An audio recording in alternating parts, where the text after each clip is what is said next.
قرآن چیخ چیخ کے کہہ رہے ہیں کہ جو نماز نہیں پڑھتا اللہ کے یہاں وہ مسلمان نہیں ہے. صحیح مسلم میں یہ حدیث لکھی ہے 246 کہ بندے کے کفر اور ایمان، شرک اور اسلام کے درمیان فرق کی نماز ہے.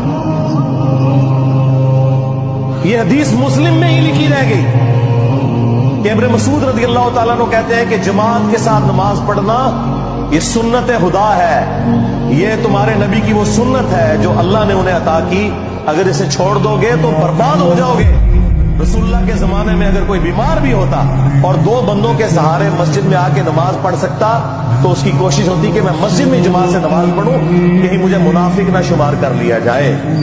جماعت چھوڑنے پر رسول اللہ کے زمانے میں سمجھا جاتا تھا صلی اللہ علیہ وسلم کہ بندہ منافق ہے.